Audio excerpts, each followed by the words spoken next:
We'll call this meeting to order. January the 11th, 2023. And welcome all of you to just ask as a beginning item if Rainey Wesley would just introduce herself as we did at the orientation.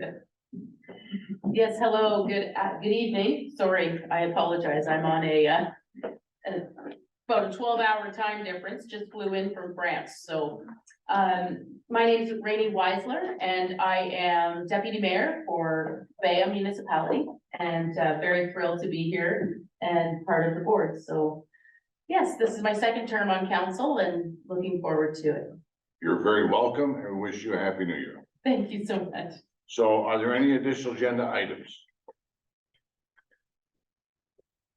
Hearing none, we'll move on. Is there any declaration of conflict of interest from anyone? Seeing none, then at this time, I will call upon Kimberly Earls to assume the position of acting chair to conduct election proceedings this evening, and I will step down.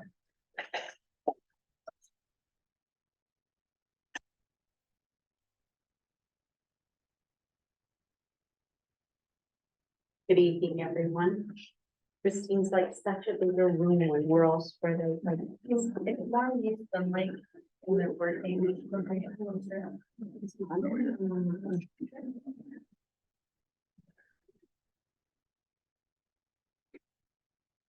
Everyone hear me? Okay.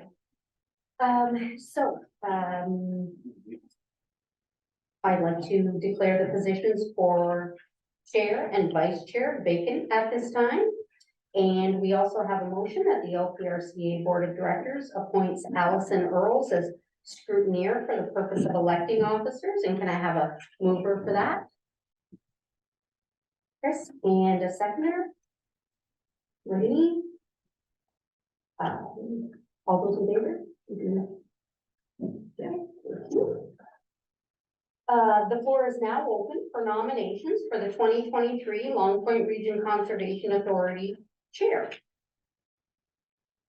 Robert? Thanks, Kim. Last night I prepared about a 15-minute nomination speech. Between then and now, I've developed laryngitis, so I'm going to keep it short and sweet.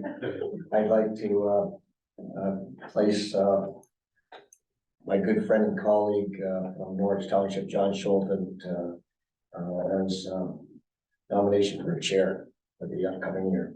Thank you. Are there any other nominations for chair? And third call for nominations? Seeing none. Sorry, I lost my- Mr. Thornton, will you allow your name to stand for chair? Yes, I will.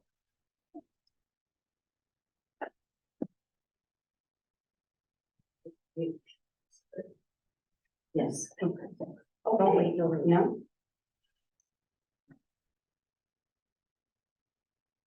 Kimberly, I'll move that nominations be closed. Okay. Yes, thank you. Thank you. Can I have a seconder for that motion, please? Doug? Perfect. Thank you. All those in favor? Thank you.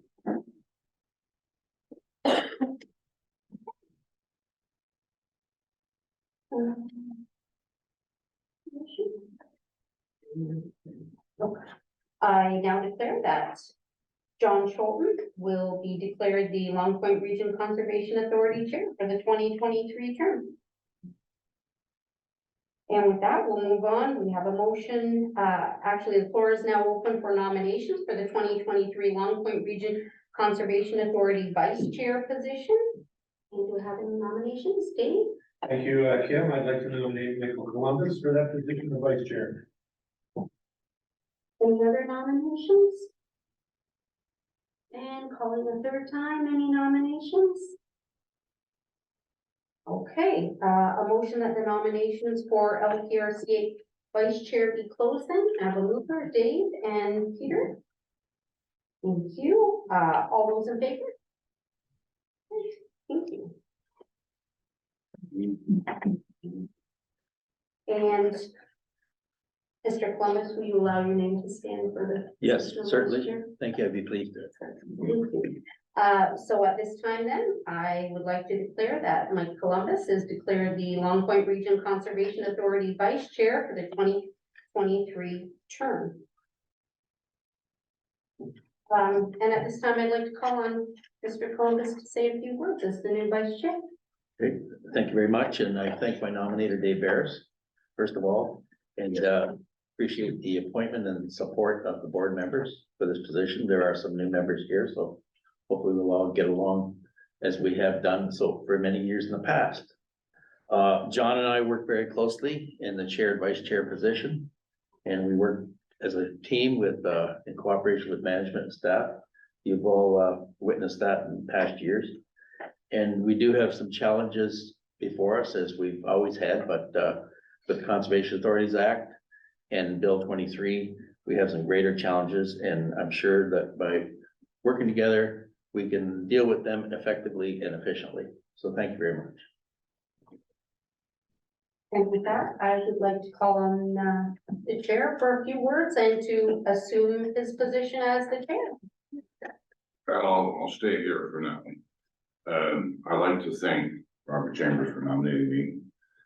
I'd like to thank the board for placing the confidence in me to lead us all in 2023.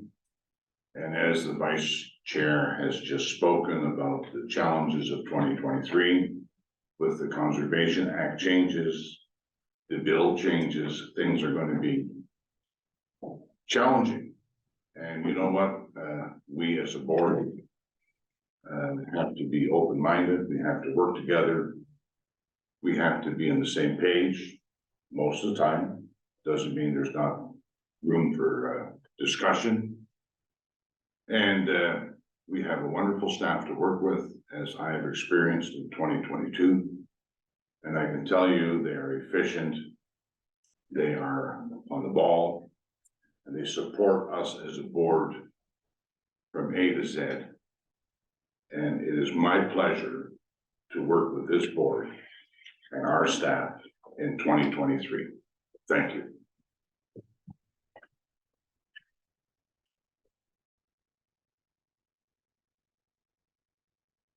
Congratulations. You? We have a little,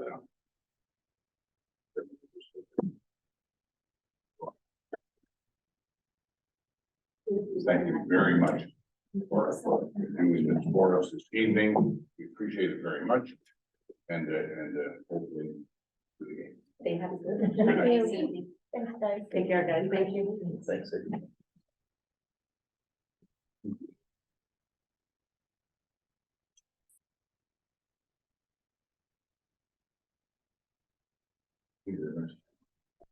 We do. Exactly.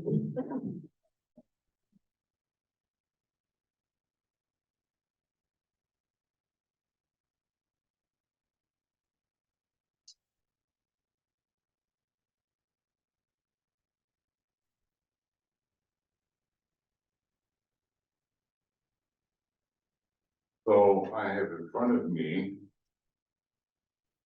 the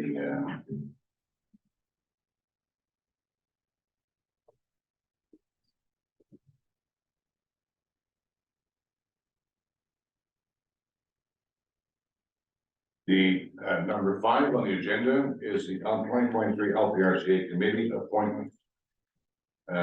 Pages 1 to 2, and Judy, you're going to speak to that. Yes, thank you, Mr. Chair. So, as we've done in the past for the various committees at Long Point, we have the 4 committees that are noted on agenda page 1 in your package.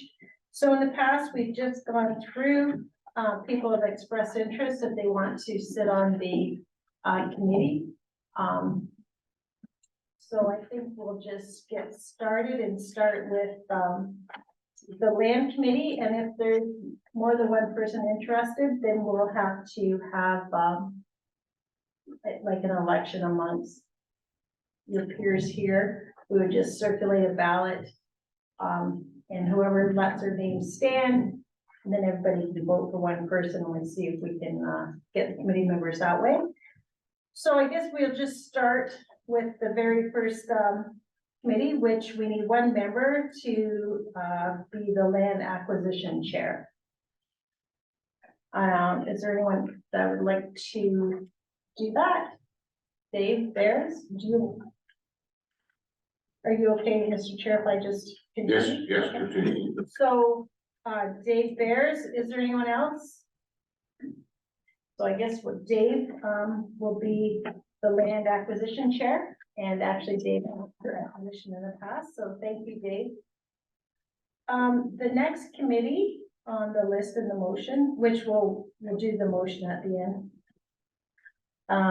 is where we need one member to represent us at the, Lee Brown Marsh Management Committee. So is there, who would be interested in that committee? Chris Van Passen, Mike Columbus. Okay. So are you guys gonna arm wrestle or? So I guess if you both want to, let your names stand, then we'll pass around ballots. And so if you can just mark down one name, either Mike, or Chris, and we'll see, how that plays out. Dana's gonna bring that around. Chairman? Yeah. The questioning point of order, is the vice chair, permitted to attend all meetings as a voting member? Certainly the chair is. This committee actually only has the chair and the vice, and the appointee. Okay, so really it's not, okay. That answers my question. I'm just thinking, municipally, the mayor, the deputy mayor are, word I'm looking for it, where they can attend all meetings and vote, whether they're on the committee or not. I think I have to look at the bylaws, but I think you can attend a meeting, but you wouldn't be a voting member. Voting member as chair of it. Yeah. Yeah, I just wanted to question that because that would resolve the ballot here. That would- Yes, exactly, but not in this case. Thanks.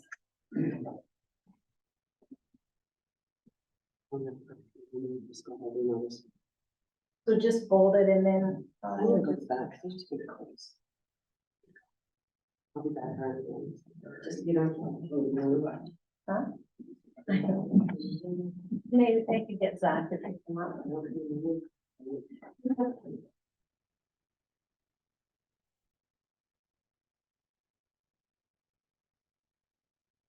You feel confident. Just be efficient. Oh. Let's speed this up. Oh, you got a cup now? He's gonna gather them for you. Oh, I got one here.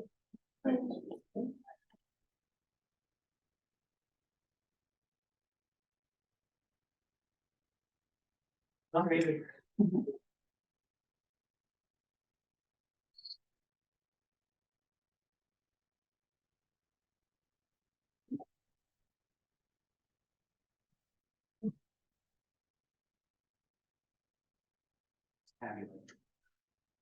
You can do it with Dan. Or you can do it with Dan.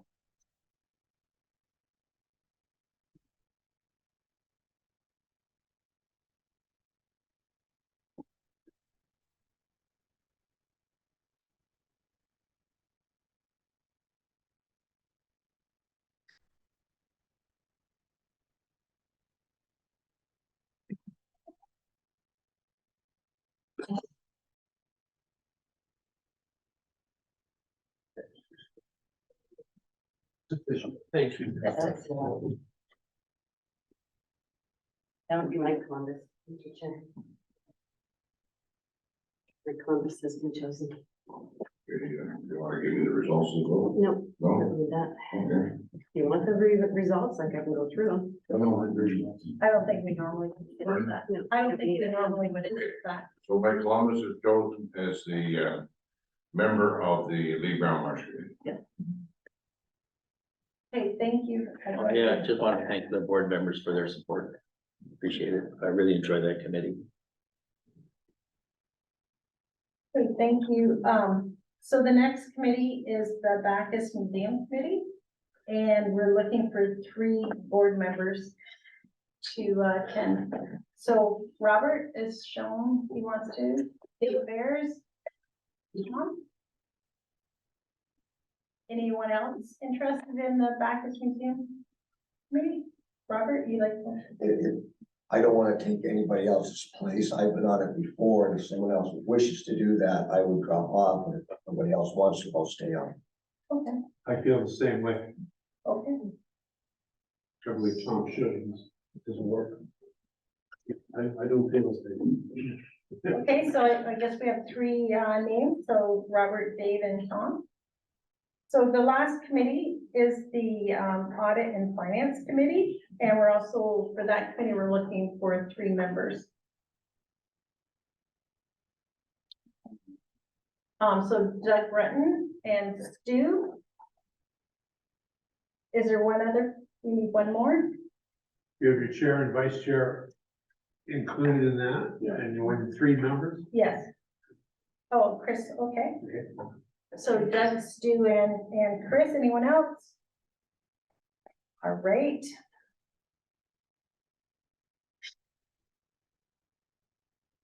Perfect.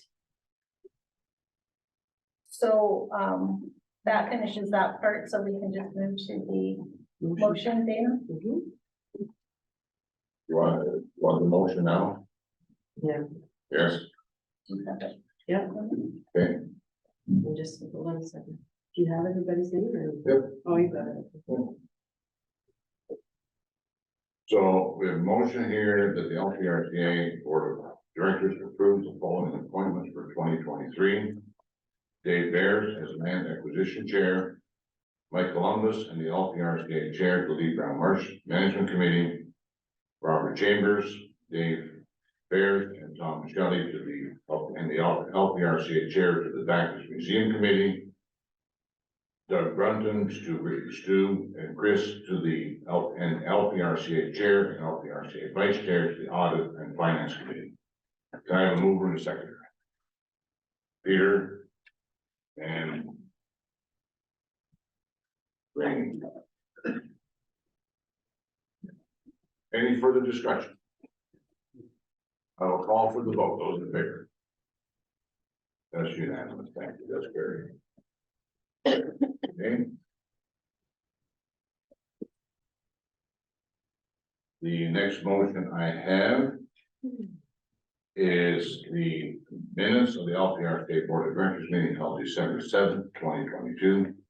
We adopted as circulated, and that is pages 3 through 10. And can I have a mover and a seconder? Stu and Peter. Is there any discussion? Go ahead, Stu. Thanks, John. I don't know if it's just a typo or if maybe it lasted that long on page. I think it's 8, just on the way here, the conditions of flood watch. Was it 2019 or should that be 2022? Maybe it was a 3-year thing. I don't know. Or maybe just a typo. Yeah. 2019 is correct. It is correct. Okay.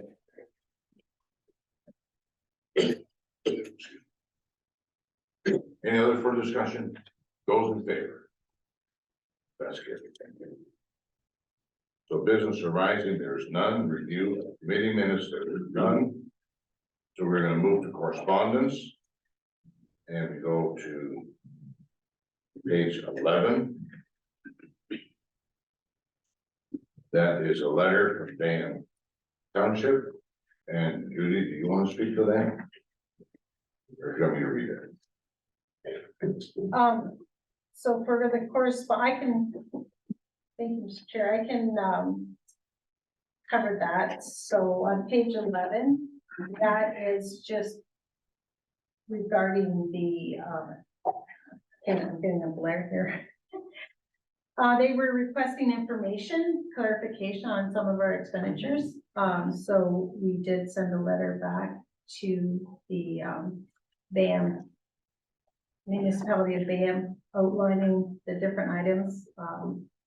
And I think it was taken to their, I think their last meeting, and we haven't heard anything further, so I think it was satisfactory. Okay. That's that one, so we're gonna lob all this, this correspondence together in one motion. The next one is Oxford County, the LPRCA appointments. So for those of you who are not aware, is that Norwich Township and Township Southwest Oxford and Town Tillsonburg is all covering Oxford County.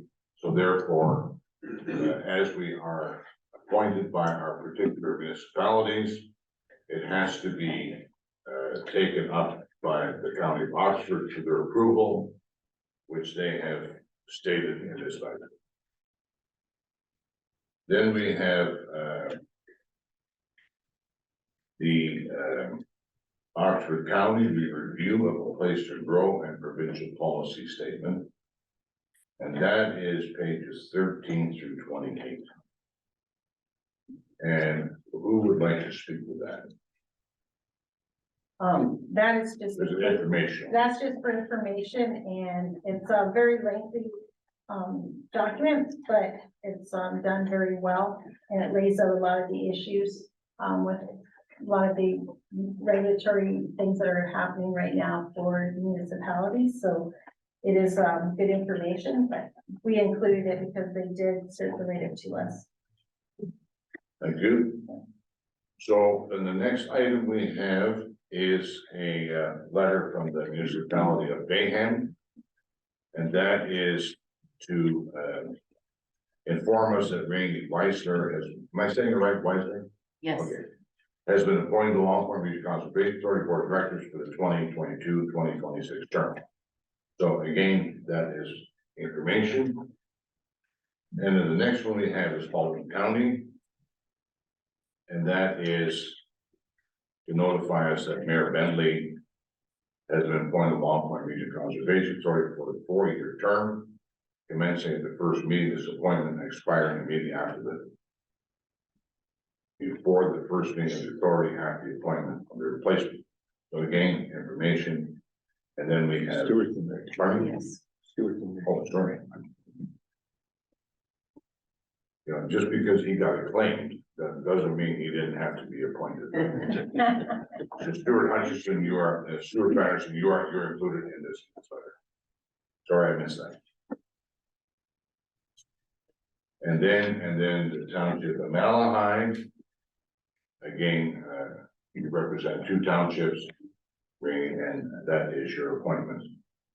So, having said all that, I have a motion that the correspondence outlining the board of directors amended agenda be received at January 11, 2023, be received information. So that includes correspondence items 9A through F. Can I have a mover and a seconder? Tom and Dave. Is there any further discussion? Those in favor?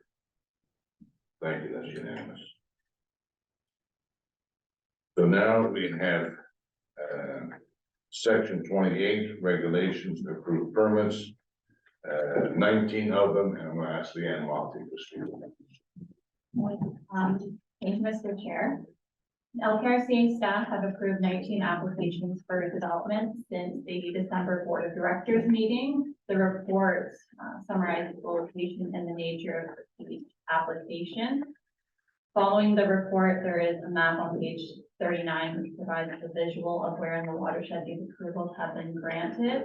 We closed out 2022 with 278 permits issued, so a busy year. This report can provide it for your information, and if there's any questions, I can try and answer them for you.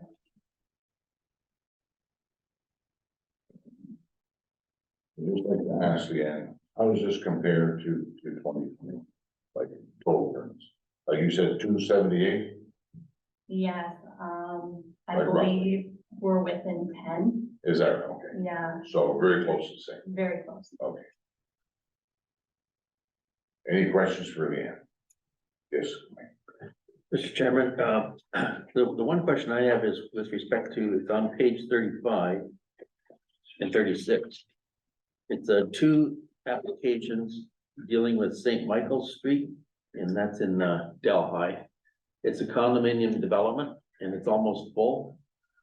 And I'm wondering why they've singled out two builds there when there's already like probably 20 or 30 homes there that didn't have to go through this process. But yet these two fall into this section 28 and all the other homes were built without it. Through the chair, my guess is these two homes they're within the regulated area. So they're far from the provincially significant wetland, but they will fall within that 120 meters. So just depending on the layout of the development, some of the lots might have been, and they would have been in that regulated area, so they would have needed approval from this credit. So. Yeah, I proceeded to Google the site. And these two homes are actually further away from some of the other homes. But would it be just the fact that the applicant maybe, this is a developer out of Hamilton, I think. Would it be the fact that it's the first time he's built here that maybe he made an application? Is that the reason? No? So through, prior to the chief building official issuing a permit, the applicant has to satisfy all other applicable law. So if they happen to not come to our office, either because they don't know if it's regulated, the building department will fix that and they will send it over. So I can't speak, I can look into it, about the other properties, but I'm not sure.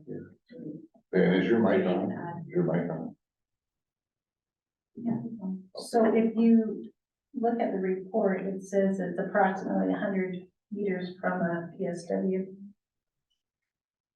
on both of them, so that's probably why. Yeah, these two properties, these two buildings, the properties are regulated. I would have to look at a map and see why potentially the other ones didn't meet. Great, maybe we can meet privately later, and talk about it some more. Thanks. Okay. So, oh, yes, done. Aaron? I'm on page 33 and that's kind of a question that we got today at our meeting with small development, but the planner told us that site plans were no longer going to be required for that type of application. And my question is, on page 33, application 26222, it says, and it's minor really, but it says, a satisfactory site plan and construction drawings were submitted. That's fine, but I know Bill 23, we're in kind of limbo right now. And my question is, in the future with this Bill 23, will they be exempt from a site plan too? Is that what this means here? That's my understanding of what we've been told anyways. Right, so through the chair, a site plan, when it comes to like an actual visual of what people are building, that is usually always have to be provided regardless of Bill 23. What Bill 23 has proposed changes to in the Planning Act is the site plan process under the Planning Act. So once you get all, you need an official plan amendment or a zoning bylaw amendment for a larger scale development, you have to go through site plan. Usually it's called site plan control or a site plan application, and that's when all your services are reviewed, make sure there's adequate water, whatever it needs to be done there. Usually design specs are kind of Yeah, I know. sort of there. So they're still gonna need a permit from us at this point. The bill, everything's changing every day, but right now my understanding is in order to speed up some of these approvals, if they have their, the planning, they don't need their, like they have their planning act approvals, they can skip site plan for certain types of development. So it's another process that they don't have to go through. So your site plan is not what we call a site plan under the Planning Act then? Correct. Okay, Yeah. thank you. Any further questions? Okay, I have a motion here that the LPRCA Board of Directors receives a section 28 regulations approved permit report dated January 11th, 2023 as information. Can I have a mover and seconder, Stu? And Shelley Ann. Thank you. And is there any further discussion? Being none, I'll call for the vote. Those in favor. So we will go to the legislative and regulation changes effective January 1, 2023. And Leanne, you're going to speak to that. Go ahead. You're the chair. Well, some of us were on Christmas break. We returned and found that the province had made some changes with respect to Bill 23 that took effect as of January 1st. So just some background for some of the new members. The province of Ontario introduced Bill 23, the More Homes Built Faster Act. It was passed by legislature and received royal assent on November 28, 2022. As a result, a bunch of environmental registries of Ontario postings were made available. People could provide comments on some of the proposed changes. There was a few amendments that were made to Bill 23 and just kind of include another order. There's minister's zoning orders, but there's also going to be a new tool called the Community Infrastructure and Housing Accelerator Orders. And then another change to our act is prior to this, if the Conservation Authority was kind of selling land or there's a disposition of land, we would have to get approval from the minister. This is now saying that we just have to notify the minister. A provision would restrict the Conservation Authority from providing a program or service relating to the review and commenting on proposals, applications, or other matters that are deemed a non-mandatory program or service under the various prescribed acts. This is where we get into the category 1, category 2, and category 3 for these acts. What came out on January 1st is they amended Ontario Regulation 68621, the mandatory programs and services. They added that we are required to identify land that the Conservation Authority owns that would be suitable for housing. These lands would need to be part of our land inventory that is submitted to the province by the end of December 31st, 2024. The second is Ontario Regulation 596-22. This is a new regulation. It lists acts that the effect will be that conservation authorities will not be able to provide a municipal category 2 or a category 3 program relating to the review or commenting on a proposal, application, or other matter made under various acts. Notably here is the Planning Act, the Drainage Act, and the Environmental Assessment Act. Also, what happened was the Minister of Natural Resources and Forestry issued a notice that all 36 conservation authorities are not allowed to make any changes to their fees for this entire calendar year. So all this correspondence has been attached. It's page 43 to 61. The analysis that we've done here is with result to the fees. Generally, we increase them with the cost of living. For the draft budget, we did a 3% increase. These fees were to come into effect as of today, but now that the minister's order has backdated that to January 1st, we're no longer able to increase those fees to 3%. Conservation authorities are no longer able to provide non-mandatory programs and services related to those prescribed acts. there's gonna have to be a lot of discussion with member municipalities for a lot of conservation authorities and try and transition a lot of these files moving forward.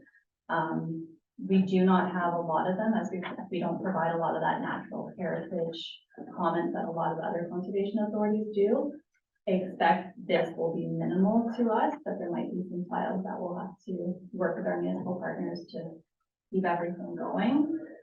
Another important note that I wanted to highlight was none of these changes are impacting our goals as it relates to natural hazards when it comes to flooding, erosion, and dynamic beach. We're still allowed to comment on Planning Act applications with respect to those programs, those hazards. When it comes to permitting, we're as of today, can change. As of today, it's business as usual, other than that one order that I spoke about earlier that's been added. So similar to administrative zoning order, there could be a community infrastructure and housing accelerator order. The financial impact for this, the 2023 draft budget for watershed planning revenue is based on an average over the past 3 years with that 3% increase. The inability to increase these fees charged for our services will negatively impact our revenue. However, the effect will be pretty minimal, approximately $4,000. And moving forward, we'll continue to update everyone with respect to the ongoing changes. If there's any questions, I can try and answer them or Any questions for Leanne? Yes, Doug. Yeah, I'm not, I guess I don't understand, what's category 2 or 3, what does that mean? So through the chair. So through the Conservation Authorities Act, they have provided 3 categories. And category 1 is a mandatory program and service. So this is defined in regulation. So whether or not it's in our 17806 or another regulation, we're basically prescribed to provide these programs. And this is where municipal levy could be used without an agreement. Category 2 is municipal programs and services provided at the request of a municipality. The funding mechanism could be funding through an MOU or an alternative agreement. And category 3 is other programs and services an authority determines are advisable. So this is use of municipal levy or an MOU. So I believe at the orientation last week, we're going to put together a package kind of going over a lot of the changes that have happened in the last little bit for the members that just kind of a refresher. All the legislation changes and those categories are kind of talked about there as well. Okay. This way.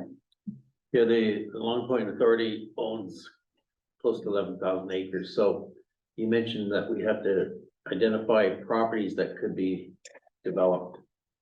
Do we have any properties that are developable in the watershed? I might have to flip this over to Judy. I haven't seen any criteria that the province has released that would tell us what is considered suitable for housing. So through the chair too, so the requirement to put the land inventory together was through a different regulation, and the requirement to have that in place, the inventory was December 31st, 2024. So they've added now to that piece, you must also identify what can be developed. So we have started putting that list together because there was some criteria and information that they wanted on each piece of property.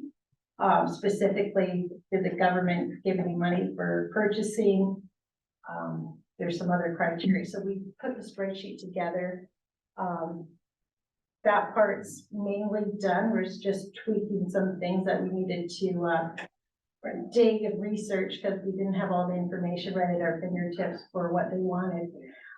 So now we'll be going through the list, but like Leanne said, we're not sure what makes it developable. So we're looking for a little more direction on that, but we do have some time to be compliant, so we're not in, it's not urgent today, so.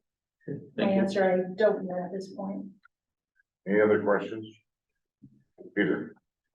Thank you, Mr. Chair.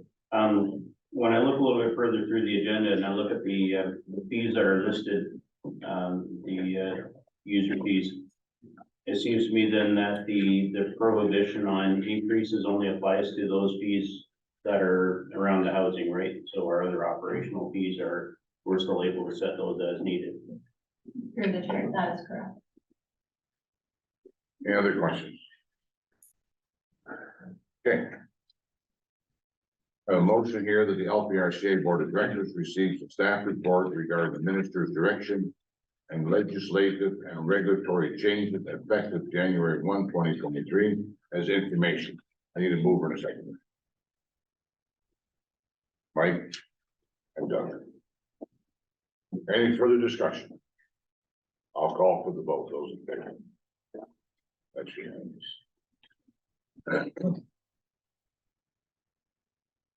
Next item we have here is a 2023 LPRCA budget vote, and Aaron is going to speak to that. Thanks, John.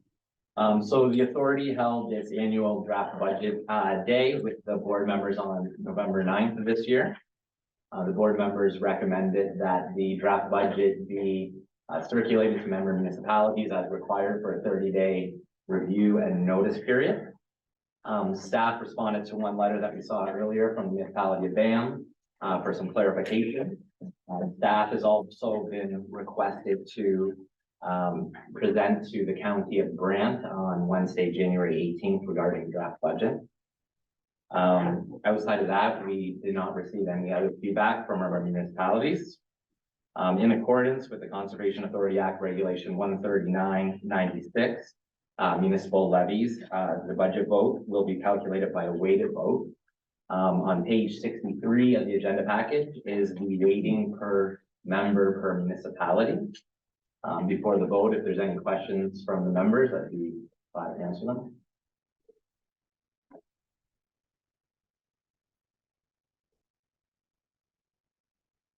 So you all heard what Aaron spoke about. Is there any questions for Aaron about the 2023 budget? Yes, Dave. Through you to Aaron, the weighted vote, the number on the weighted vote side, is that based on population through MPAC? And if it is, what year would that have been? That's weighted, that's based on the CDA, the current value assessment Okay, within the area. So again, that's impact. yes, and then what we do for this is, since you're representative for Oxford County, we add up the 3 lower tier municipalities and divide that weighted by each of the members for representing Oxford County. Very well, thank you.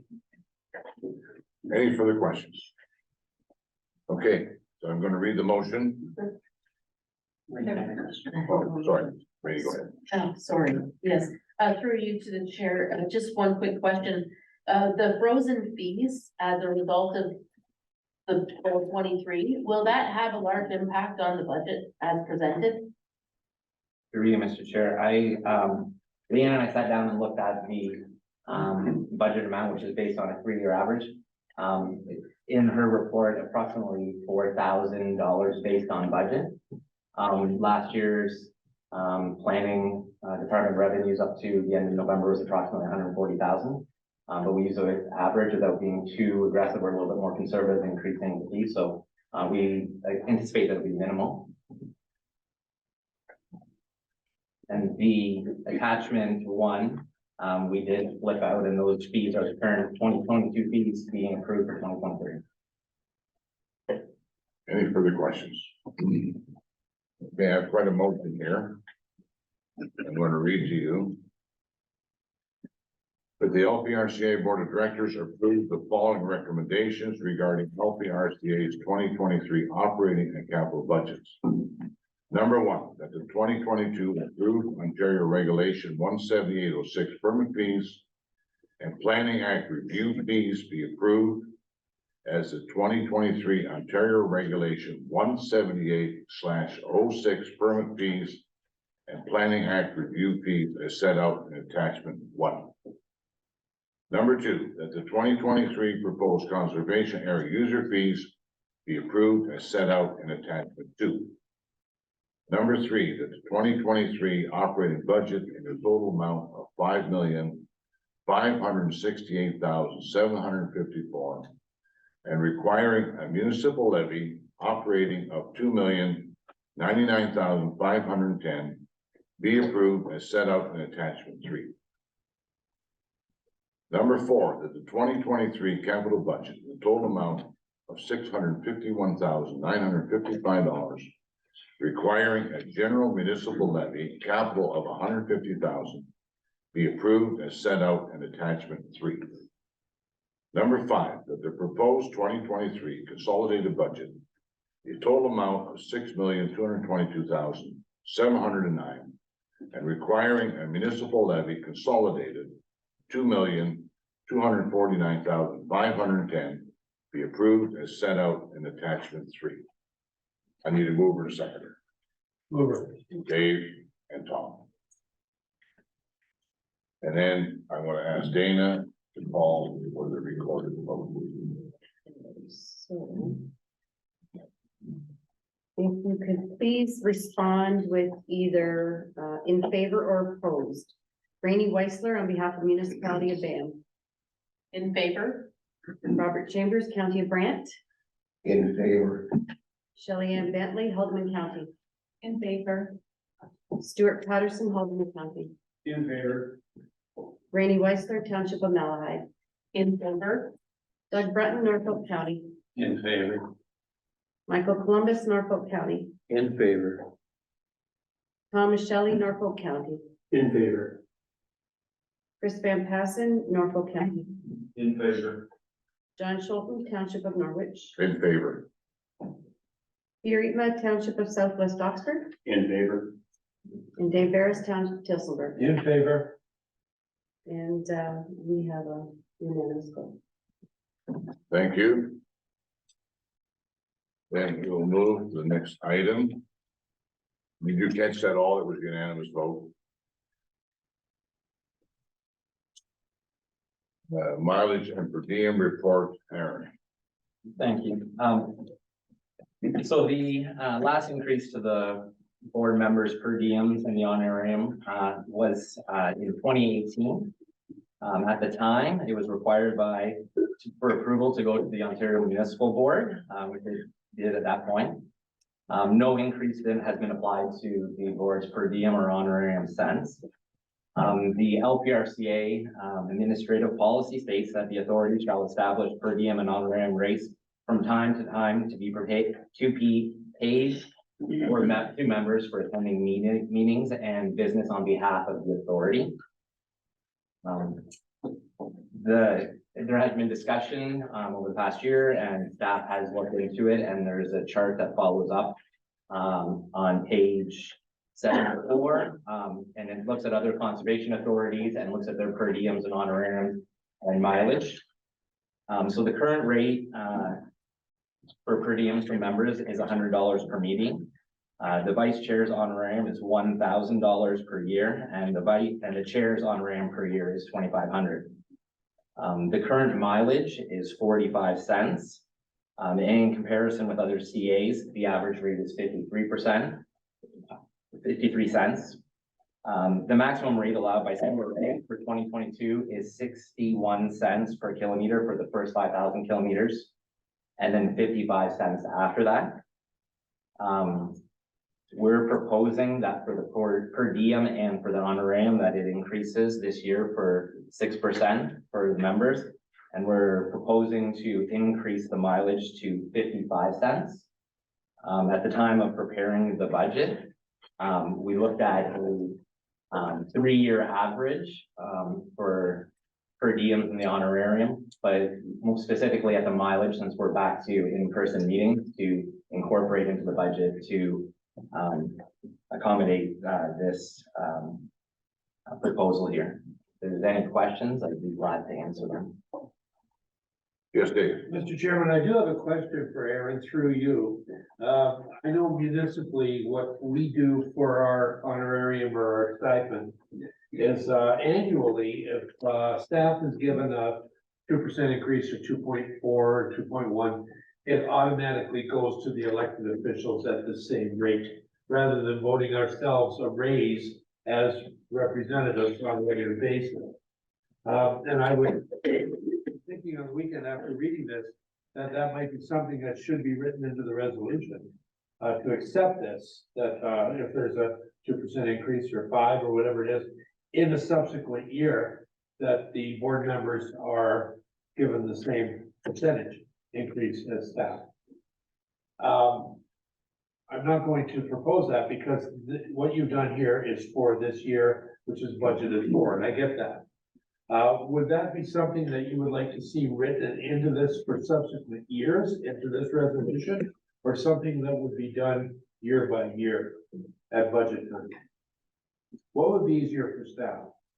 Through you, Mr. Chair. Actually, at the time of writing this report, Judy and I discussed that, and we did this year since it's been since 2018 for an increase to the board, and we felt that it was time to incorporate in the budget.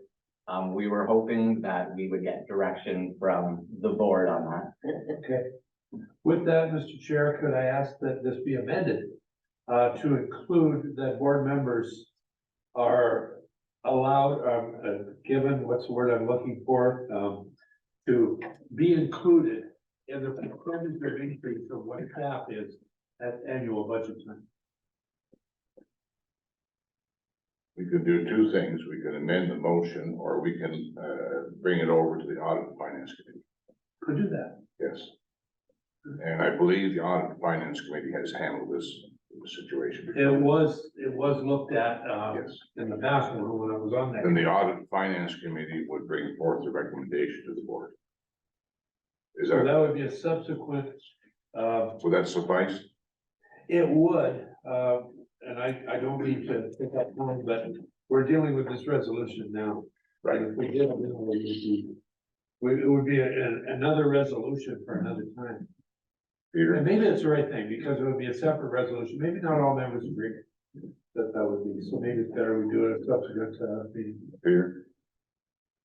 Thank you, Mr. Chair. Just a general comment, when I look through the list here, I would remind my fellow board members that we are on the top 3 of stipends for board members here. And I think we need to watch what our expenditures are. I do favor the increase in mileage, particularly for my colleagues from Halton County who have a considerable amount of distance to travel. But as in terms of the honorarium, I'd be happy leaving it where it is. Any other comments? Mr. Chairman, you are recommending that it goes back to, The suggestion you made about, giving an automatic increase relative to what staff gets. I'm recommending that go to the Audit and Finance Committee. and I'll agree with you. Thank you. So that will come up at a subsequent meeting. Yes. Any other questions? Okay, I have a motion that the LPRCA Board of Directors approves increasing the chair's honorarium to $26.50, the vice chairman's honorarium to $1,060, the members' meeting per diems to $106, and the mileage rate to 55 cents per kilometer effective January 2023. Can I have a mover and a seconder? Dave and Robert. Is there any further discussion? I'll call for the vote. Those in favor? Those opposed? Carried. Go to 2023 tree order confirmation, and Paul, you're going to speak to that. Thank you, Mr. Chair. Every year, authority staff, go to stock viewing days with local nurseries and select species to cover our many different watershed services programs, including our 50 million program, our clean water projects, our OPG our Ontario Power Generation Biodiversity Program. We purchase stock based on quality and, basically price. And under our 50 million program, Forest Ontario only allows us to purchase from select nurseries. Whereas other programs, we can purchase them from whatever nursery we want. So, based on trial and error, I usually purchase stock from Somerville Nurseries, which is up by Everett, Barrie. And I also purchase from St. Williams Nursery, down by Portland, St. Williams area. And, the actual number of trees we initially order is based on, previous year's, demand. And also a forecast of the demand for that actual year of 2023. And this year, staff recommend that the LPRCA Board of Directors approves the 2023 tree order of 42,000 trees at a cost of $49,027.50 for our 2023 planting season. Any questions for Paul? That's a substantial, tree order. Yes, Peter. Thank you, Mr. Chair, through you too, Paul. Paul, what would be the breakdown then in terms of where these trees get planted? Privately held land versus all other uses? And could you just outline a little bit where some of these trees end up getting bought up by? Through the chair to Peter. Generally, most of our trees go to private land sales under the various programs, or larger plantings like Norfolk County or Nature Conservancy of Canada. Way it usually works is when we get the government agency or the non-NGOs, like Nature Conservancy or the Long Point Land Trust, they're usually larger plantings. And the private lands, we usually average about a half an acre to about 10 acres is the size of the site. We plant 800 trees per acre. Now, through I noted the 50 million program and the OPG biodiversity program in our clean water projects. And I think you're aware of the Tri-County Clean Water Project in Oxford County. But we also have a private land tree planting program, which allows landowners, they have to own at least 5 acres, so it doesn't compete with private nurseries. But they can order a minimum of 150 trees of one species, and then any amount after that, because it's a reforestation program to address erosion control and flooding and things like that. So we have a fair amount of trees that people purchase under that program. I would say that's about 10 to 20% of the actual tree sales. Any further questions for Paul? Seeing none, I'm going to read the motion. With the LPRCA Board of Directors authorize the 2023 tree order of 42,000 trees at a cost of $49,027.50 for the 2023 spring tree planting season. I need a mover and a seconder. Rainey and who's the other one? Peter. Any further discussion? Seeing none, I'll call for the vote. Those in favor? That's carried. Yeah. So we have here a timber tenor, LP 348-23, Harris Floyd Block 3, and Judy, you're going to speak to that. Thank you, Mr. Chair. So we had sent out a timber tender that closed last Friday. So this was sent out after the package was sent out on Friday, because we were just received them at 4 o'clock. We're fortunate there was some competition. We received 4 bids for this area, and the tender price that we're asking the board to consider is $162,344. That is a very good price, and this block had some nice hardwoods and hard maple. So that's why it was so valuable, because it's only approximately 45 acres. But that's why the value is there on this block. So if there's any questions, I'll try to answer them. Yes, Doug. Thank you, Mr. Chairman. I have no idea what this. First, I guess my question would be, who marks the trees out, like, and do they come up with an estimate for you? Before somebody bids the job, I guess, I'm assuming somebody marks it, says you got approximately this much value out there, is that how it works? Through the chair to Doug, yeah, so we have our own forestry crew, so there's quite a process. We do our operating, first we actually do the ecological survey if it isn't already been completed, and then we do the prescriptions.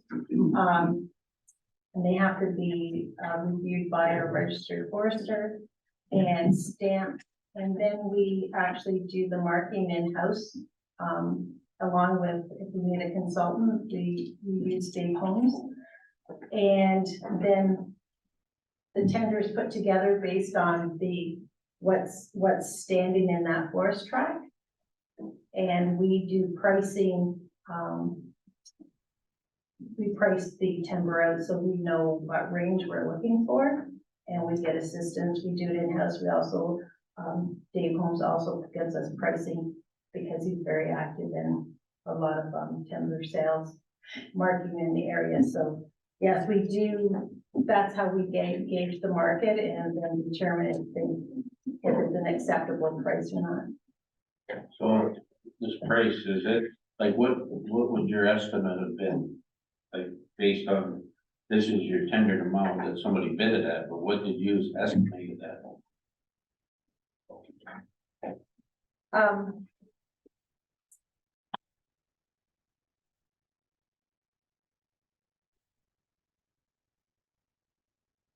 Normally, we don't like to disclose it because it becomes in public, but we, our high range on this, the high point on this forest was 155,000.